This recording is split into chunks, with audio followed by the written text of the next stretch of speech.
Crime Imparfait s'installe ce soir dans l'ouest de la France, pour vous raconter un fait divers extrêmement surprenant, ayant bouleversé la vie d'un homme simplé au-dessus de tout soupçon.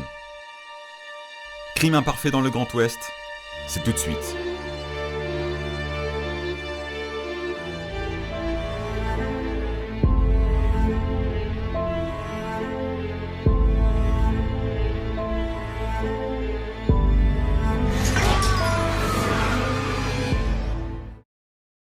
À 28 ans, Dorothée vit une parfaite petite vie citadine à la capitale, d'où elle est née.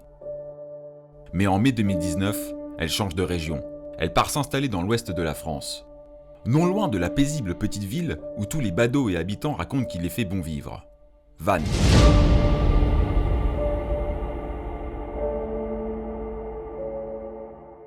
Elle fait alors la connaissance de Frédéric, 30 ans, dont elle tombe éperdument amoureuse. Personne d'ailleurs n'en connaît la raison.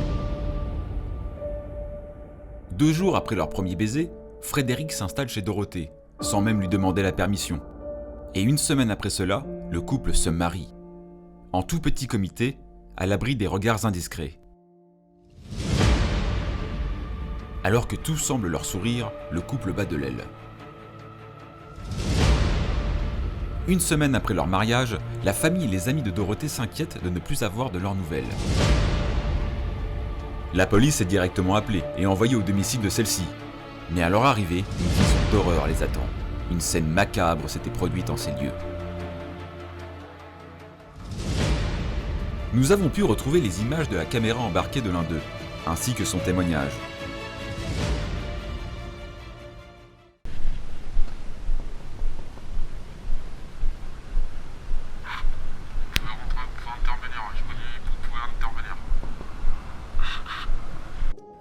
Nous sommes arrivés sur les lieux de l'incident, n'ayant pas reçu de réponse après avoir sonné à de nombreuses reprises. Nous avons décidé de rentrer dans le bâtiment qui se présentait juste devant nous, puisque nous avions recensé des traces de sang sur la porte qui était entrouverte. Madame c'est l'heure de l'apéro là, on va faire tout brouiller. Madame c'est la police, on arrive. Oh la petite pute, elle se tape celle-là. Fin de transmission. À l'intérieur, nous avons ressenti une atmosphère plutôt pesante et mon instinct super développé d'enquêteur hors pair m'a permis de m'alerter en me disant que nous étions sur une piste plutôt sérieuse, étant donné la nature pressante de l'appel que nous avions reçu 36 heures auparavant.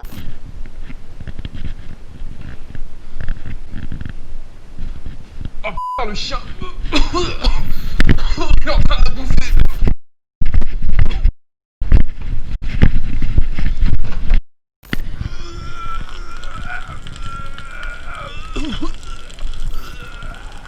Qu'est-ce qui se passe au rapport, s'il vous plaît?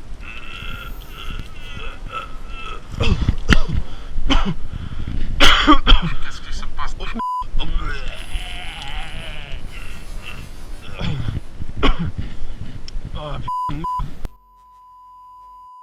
Malheureusement, étant sur une affaire de tapage nocturne à 18h la veille, c'est ce pourquoi je n'ai pas pu intervenir de suite.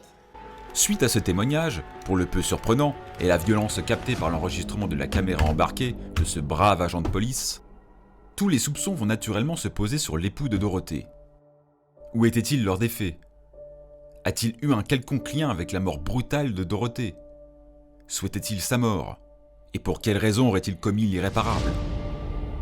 Comment un jeune chômeur hors de tout soupçon, plutôt réservé et sympathique selon son entourage, a-t-il pu commettre des faits d'une rare violence et choquer toute une région? Aimait-il les jeux vidéo violents? Était-il friand de films d'horreur? Ou de type thriller?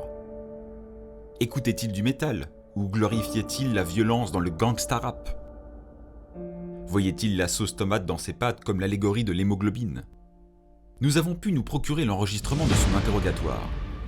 Et ce que nous y avons découvert est un tout autre visage du jeune Frédéric.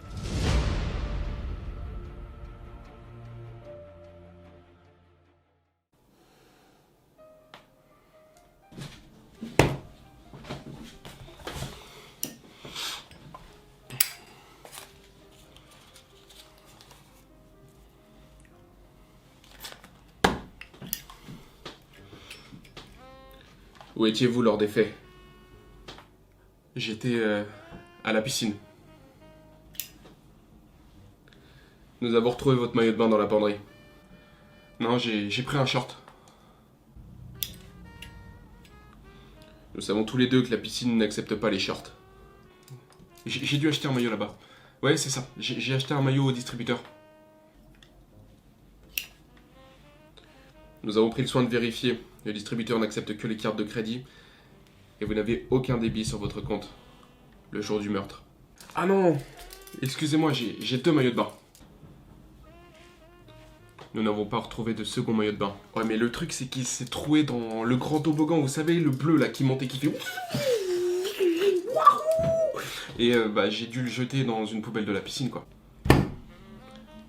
Par souci du détail et de professionnalisme, mon équipe a déjà fouillé tout le bâtiment. Chaque recoin, chaque poubelle, chaque casier. Et nous n'avons rien retrouvé de la sorte.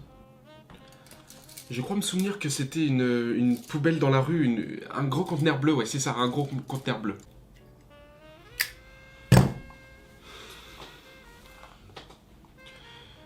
Les caméras de surveillance aux alentours du bâtiment ne vous ont pas repéré. Ah bah sûrement un dysfonctionnement, moi j'en sais rien, je peux pas deviner. Comment était votre relation avec votre femme? Vous savez, comme dans tous les couples, il y avait des hauts, des bas, mais dans les hauts il y avait des bas et des ébats, et aussi des abats pour le dîner ou même dans le tourne-disque. Stop! On fait que tourner autour du pot là. Il va peut-être falloir passer à table un jour. Plus d'abats par contre s'il vous plaît.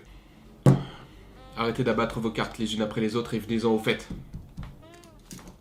Au fait? De Bayonne? Ramenez-le en cellule. Non, attendez, je vais tout vous dire. En fait, je vous écoute. J'étais chez un ami.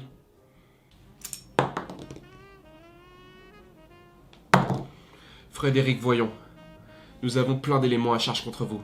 Mais je n'ai rien fait. Parfait. Alors qu'est-ce que vous me dites de ce pistolet 6 mm qui a été acheté un jour avant le meurtre, à votre nom, et retrouvé sur les lieux du crime? Alors, je vais tout vous expliquer. En fait, je me suis procuré parce que nous avons eu des nuisibles dans la cave, et je voulais m'en débarrasser en fait, et apprendre à tirer avec ça. Les nuisibles dont vous me parlez, est-ce qu'il ne s'agirait pas de votre femme? Bien sûr que non, je m'en suis jamais servi. Nous avons retrouvé de la poudre sur vos mains, suite à la prise d'échantillons à votre arrivée en garde à vue. Et devinez quoi?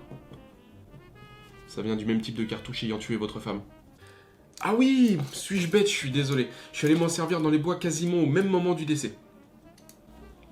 Vous n'étiez pas à la piscine? Ah si, mais c'est juste que c'était juste avant ça en fait. Donc vous êtes en train de me dire que l'eau de la piscine et le chlore qu'elle contenait n'ont pas du tout effacé les traces de poudre sur vos mains?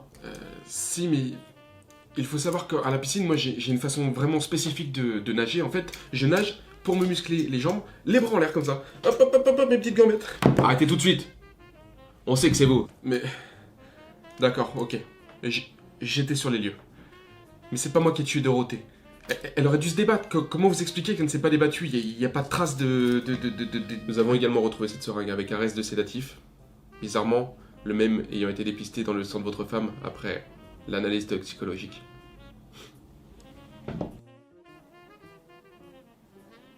Mais elle était une putain de junkie. Elle arrêtait pas de se droguer avec ce genre de merde. Qu'est-ce que j'en sais, moi? Vos empreintes ont été retrouvées sur la seringue. Bizarrement pas les siennes. Ah oui, et comment expliquer qu'aucun voisin n'ait entendu les coups de feu alors? Hein? Nous avons également retrouvé ce silencieux dans vos affaires. Et devinez quoi? Il contient vos empreintes et le reste de poudre qui était sur vos mains et qui correspondent aux cartouches utilisées pour tuer votre femme. Pourquoi Nous avons également retrouvé ce masque de Jason qui illumine dans la nuit, de plutôt piètre qualité. Mais... Et oh, comme par hasard, devinez quoi? Elle contient des restes de sueur, des poils de votre barbe, vos empreintes et également vos cheveux. Et bim, dans ta face, tu vas faire quoi, enfoiré?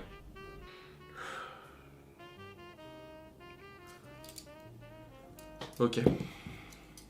Elle me battait. C'est de la légitime défense. On parle trop peu des violences conjugales qui sont faites aux hommes. De nombreuses plaies et divers coups retrouvés sur le corps de votre femme en attestent du contraire.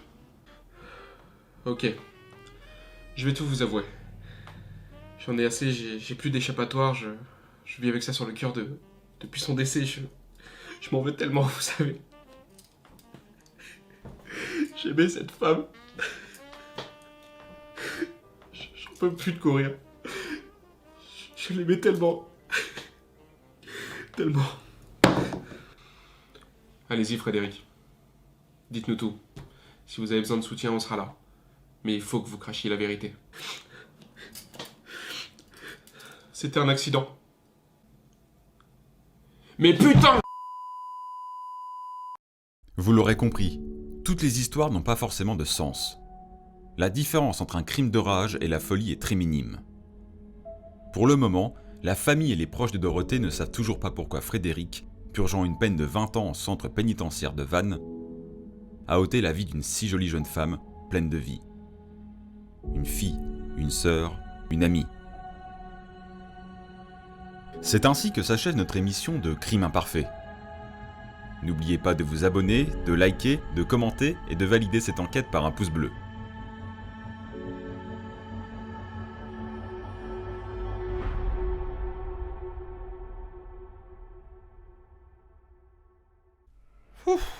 Ah putain, je me ferais bien livrer un petit chinois, hein. Parce que c'est casse-couille de faire cette voix surjouée là, hein. Ouais, hop. Petit chinois avec des petites nouilles